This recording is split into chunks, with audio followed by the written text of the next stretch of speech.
What's up? Welcome into your Daily Buckeye Blitz for a Wednesday, the hump day, September 18th, 2024. We're rolling into another Buckeye game weekend.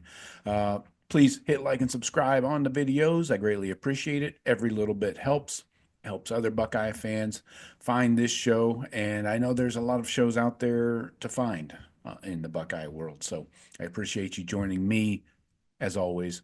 And hey, don't forget to visit thebuckeyecast.com. Get yourself some gear, get some shirts. Um, I would recommend getting your Beat Michigan shirt soon. It might be a little too late to get your Beat Sparty shirt. I don't know. There's some hot chicks out on the golf course. Pause. Just kidding. Anyway, uh, you wore green so you could hide from me. Oh, Caddyshack for the kids out there. All right. Today we're talking Ryan Day. What do we learn from Ryan Day at the Tuesday press conference? The Ryan Daylights, I like to call them. Um, Beat the daylights out of them. It's an old person expression, isn't it? I think my grandpa used to say that. All right. Let's get to it. Uh, the Buckeyes off week. And looking ahead to Marshall is mostly what we talked about here. So Ryan Day told his team, go watch some football last weekend, gain a different perspective. He spent time with the family, watching games and stuff.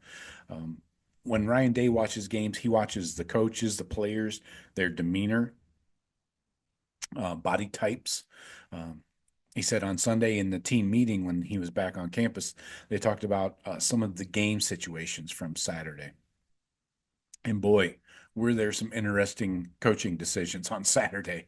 Um, he said that they actually hired an analytics group to give them information after every week of games. So I'm not sure, he didn't elaborate as to what exactly the analytics they're looking for are, but probably, you know, is it worth it to go for it on 4th and 1 in your own territory, or 4th and 1 inside the red zone? What are the analytics things like that, I would imagine. um anyway, how has the last 5 to 6 years of quarterback recruiting changed his philosophy? He said, when you know. They really want to make sure they evaluate as much as they possibly can. We feel good about the guys that we have committed, uh, but what we can't do is be unsure just because it's a huge decision. So the Buckeyes are, as a staff, I mean, they take their lead from Ryan Day. So the Buckeyes never do anything like, you know, they don't operate by the seat of their ass. Um, they don't just do things on a whim or put out offers on a whim. They do their due diligence, their research, and then make the move, in everything they do, not just recruiting. Anyway, that was just my 2 cents. Um, Ryan Day did say that he texted CJ Stroud after the Texans game to let him know that he's proud of the way he's handling everything in the NFL, and he's got a lot of people pulling for him. He talked about Marvin Harrison. He said that he's going to be a great player in the NFL. And he translates very well to the league, and this is just the beginning. Um, he did mention that they have a Big Ten coaches group chat, like a text chat, going on with all the Big Ten coaches. Mainly, the reason is to get on the same page with things that are coming up in like conference legislation or NCAA legislation, so they're all on the same page and kind of thinking the same way. So, all right. So getting into the offense, Ryan Day said that Donovan Jackson is ready to roll, so that's good news. And our O line needs a week here to get get gel together, get together. Austin Sarabeld will still play though. Um, Ryan Day said we'll figure out how that looks. He has provided some depth that they did not expect. So Sarabeld is definitely a pleasant surprise for the O line. Uh, Day said that Donovan Jackson was held out last week. He could have gone if it was an emergency situation, but they felt like holding him out was the best thing to do. And he had a full week last week, and he's ready to go. So, and he's had a full week this week thus far. So, no issues thus far. He talked about Donovan Jackson and Seth McLaughlin being great communicators. They do a great job of keeping everyone on the same page. And that's the key to any offensive line. You got five guys in one unit every play, that have to be on the same page. So communication is by far priority one, Right? They did reiterate that Tegra Shabola is the starter at right guard. There's no longer a competition there. He talked about the O line. They improved from game one to game two. They finished on long touchdowns. He mentioned it a week ago that Josh Fryer was blocking his guy 50 yards downfield. He was there. Who else did he say? I think he said Tegra buried a guy into the sidelines. So these guys are playing with an edge and a nastiness, not just on defense. You love to see that from an O line. Keep it clean, keep it fair. But still, you got to play with that edge to the echo of the whistle, right? So um, he said they played harder, finished plays. They also communicated well. They're doing a better job of trusting their technique, and we can build on that, he said. He was asked about finding the offense's fastball. So, what's your go-to? He said, I think we're getting there.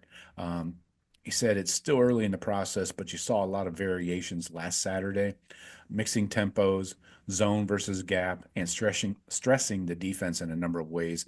The balance and the energy they had 2 weeks ago is what they're looking for each week. So against that Western Michigan team, that's what they're looking for. Will Howard, he said, you're seeing more and more of his command in the games. He's played a lot of college football. He's more and more comfortable every day he's in the building.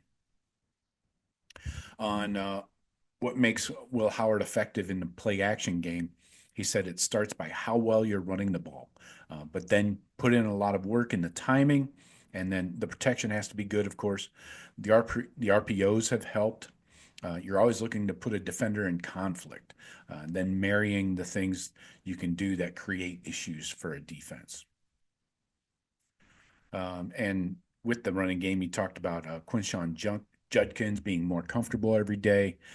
He has picked up the offense, and they do things a bit differently than they did at Ole Miss. So Day said you can see what he can do with the ball in his hands. He's explosive, he's powerful. His protection is improving, and you can see what a weapon he is for us when he's out there. So a little nugget in there that you probably caught is the pass pro. It's obviously not where they want to be yet, but it's improving. And of course, some moron reporter, some of these guys on the Buckeye be asked the dumbest freaking questions. I swear to Christ. Is Caleb Downs an offensive option? Why are we asking that right now? You don't have a better question? Anyway, Ryan Day said he's focused on being the best safety in America. So those are the plan. Those aren't in the plans right now. Punt returner could be a possibility. Okay, I like that. He said it's good to see James Peoples doing well. Also, Sam Williams-Dixon getting in games. Day talked about Jelani Thurman. He allows himself to be coached really, really hard. He doesn't let one bad play affect him. His attention to detail has improved. Remember, coming out of spring ball were the consistency questions, the C word. His meetings have improved. Every time he plays in Ohio Stadium, it helps him. He has questions and answers in the meetings, and that's what you're looking for from a young player. And the sky's the limit from him. And I think he's shown he's the highest rated run blocker in the tight end group. So he's putting in the work. If you want to catch the ball, you got to throw some dudes around. So on the defense, Ryan Day talked about they haven't faced a red zone situation yet this season, but they work on it every day in practice, obviously, and they work on the 2-minute situations, and they know those plays are coming. Those are going to happen eventually. He was asked about the depth at three tech behind Tyleek Williams. He said Hero Canoe is right there, but they need guys behind him to step up. There are candidates, but that room is pushing somebody to step up behind Tyleek. So that's probably one of those things to pay attention to in this garbage game against Marshall. Who's the next guy in for Tyleek? Um, Ryan Day was asked about the linebackers. He said it's just the start, but guys are running to the ball and making plays. It's good to see guys step up. It's a position that requires a lot of prep work.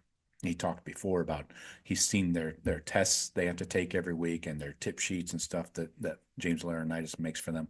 So he said it's a lot of information week to week. So um, on special teams, Day's more involved in the punting game. He says, I feel much more in control of it than I was in the past.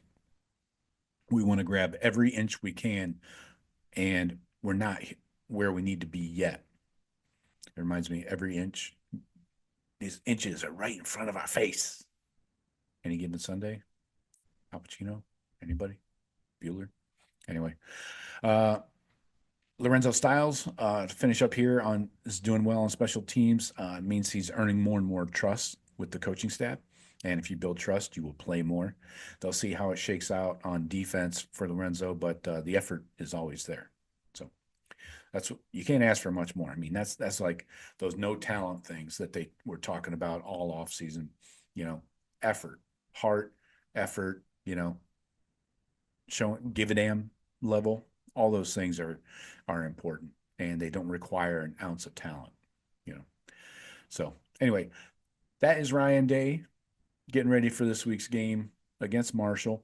So I'll be back tomorrow. We'll talk Chip Kelly and Will Howard. They both spoke to the media as well. And then Friday, we'll get you geared up with our 5 keys to a Buckeye victory. And I got to do the best bets Friday too. I'll try and get that out Friday night so you guys can.